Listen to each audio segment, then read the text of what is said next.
इस समय मैं धार के भोजशाला में मौजूद हूँ और यहाँ जगह जगह से लोग इस पुराने अस्तित्व को देखने पहुँच रहे हैं। हमारे साथ कुछ दर्शक हैं जो आए हैं। कहाँ से आए हैं, क्या नाम है आपका? ग्वालियर से आया हुआ हूँ। रविकांत शर्मा नाम है मेरा। अभी मैंने देखा आप निहार रहे थे, क्या देखा? यहाँ बस अपने जो प्राचीनतम चीज़ें हैं वो देखने के लिए इच्छा हुई तो चले आते हैं। मैं भी यहाँ करीब 2-2.5 साल से यहाँ रह रहा हूँ। काफ़ी टाइम आ चुका हूँ मैं यहाँ पे।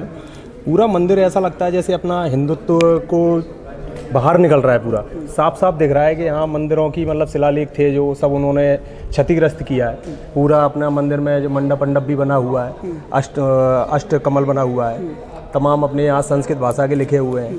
शिलालेख में जैसे अपने यहाँ शंकर जी वगैरह ये साफ साफ शंकु वगैरह ये आकार के दिख रहे हैं यहाँ पे। तो मुझे तो कहीं से ही नहीं लग रहा कि ये विवादित कोई जगह है, साफ साफ दिख रहा है। कुछ भी अगर यहाँ कोई जांच कमेटी आएगी तो तुरंत अपने मंदिर के लिए ये जगह हो जाएगी। कुछ और दर्शक मौजूद है, आप आए थे देखने। हाँ। क्या देखा आपने? मैंने भी सेम देखा, राइटिंग भी मैच कर रही है। पिलर में जो लिखा है चित्रकारी वगैरह वो अपने यहाँ की ही है। मोमडन में वो चीज़ है ही नहीं। दीपक है, शिवलिंग वगैरह है, उनका होता ही नहीं है ये सब। और बाकी स्टैचू वगैरह है, कुंडली जैसी कुछ बनी है उसमें, पता नहीं क्या है। सामने गणेश भगवान की, हाँ, सर्प वगैरह सारे अपने यहाँ की ही। हमने देखा कुछ संस्कृत में कुछ शब्दों को उकेरा गया है, क्या है? संस्कृत में कुछ कंबाइन है, हिंदी और संस्कृत दोनों कंबाइन ही चल रहा है उसमें। पता नहीं कौन सी अपनी है, अपनी लैंग्वेज थोड़ी अपने से परे हो गई। कुछ देखा हमने कि संस्कृत में कुछ उकेरा गया है, क्या क्या महसूस? संस्कृत में जो पहले का जब मंदिर बना हुआ है तभी का उकेरा हुआ है। पर उन्होंने क्या है जो कुछ शिलालेख वगैरह टोड़े भी थे तो उन्होंने गलती से वो जो फर्श पे भी आपको दिखेंगे, फर्श पे भी शिलालेख वही वाले लगा दिए उन्होंने। और तमाम मंदिरों में आपने देखे होंगे वहाँ अवशेष वगैरह भी पड़े हुए। वो सब चीज़ें हैं यहाँ पे। तो बस यही सब चीज़ें हैं अपनी तरफ से। धार खासकर भोजशाला के इतिहास के बारे में बात करेंगे। हमारे साथ यहाँ के मूलतः जो नागरिक है वो मौजूद है। क्या इतिहास क्या कहता है भोजशाला का? देखिए, राजा भोज ने 1034 में इस भोजशाला का निर्माण किया था।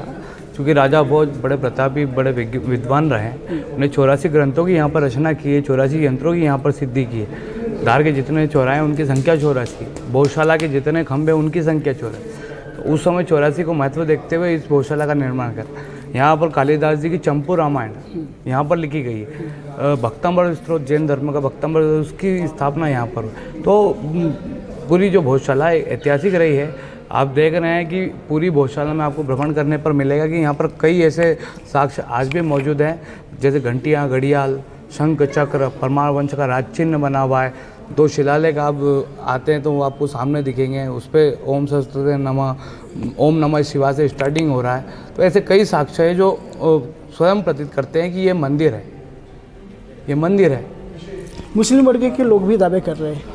हाँ, मुस्लिम वर्ग जो है वो दावा कर रहा है कि ये मस्जिद है, पर इनका जो परिसर है वो अलग है, ये परिसर अलग है, इसका सर्वे नंबर भी अलग है। इनका जो परिसर है वो इस परिसर के सामने की ओर है।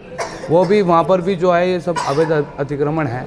तो कमाल मौलाना का जिसका दावा किया जा रहा है उसकी ओरिजिनल मजार जो है गुजरात की जीपीओ कार्यालय में बनी है, रजिस्टर्ड है। उसके मरने के 100 साल बाद इस स्थान का निर्माण किया। यह भी जो है दक्षिण में हमारे शिव मंदिर, हनुमान मंदिर है। फिर जो जांच होगी उसके बाद में ये सामने आएगा। ऐसा कहा जा रहा है कि इतिहास में ऐसा कहा जा रहा है कि राजा जो यहाँ के थे भोज, उनने इसकी स्थापना की थी। किस लिए की थी? ये जो जैसा तक्षशिला, नालंदा, ऐसे ही मालवा क्षेत्र में धर्म का प्रचार का जो केंद्र रहा वो भोजशाला है। माँ वाग्देवी का साक्षात्कार इस स्थान पर हुआ है। तो ये राजा भोज ने शिक्षा को देखते हुए भोजशाला का निर्माण किया था। यहाँ पर 1200 विद्वान अपने शिष्यों के साथ यहाँ विद्या शिक्षा पद्धति को चलाते थे। 1200 विद्वान यहाँ पर रहते थे। आसपास के क्षेत्र जो हैं जैसे ज्ञानपुरा, वहाँ पर गुरुजन रहते थे। पास ही में एक गांव है तिरला, वहाँ पर तीरंदाजी सिखाई जाती थी। पास में तलवाड़ा क्षेत्र है, वहाँ पर तलवारबाजी। हिम्मतगढ़ में वहाँ पर मल्ल युद्ध सिखाया जाता।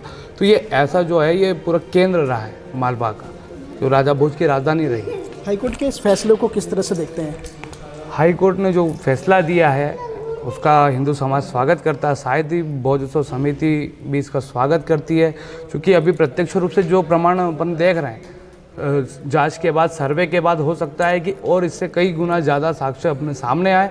और जो राजा भोज ने जो कल्पना की थी तो वो भोजशाला को पुनः वो वैभव मिलेगा। और हिंदू समाज पुनः जो वाग्देवी की प्रतिमा जो लंदन के संग्रहालय में है उसको पुनः यहाँ पर लाकर भोजशाला को वैभव को पूर्ण रूप देगा।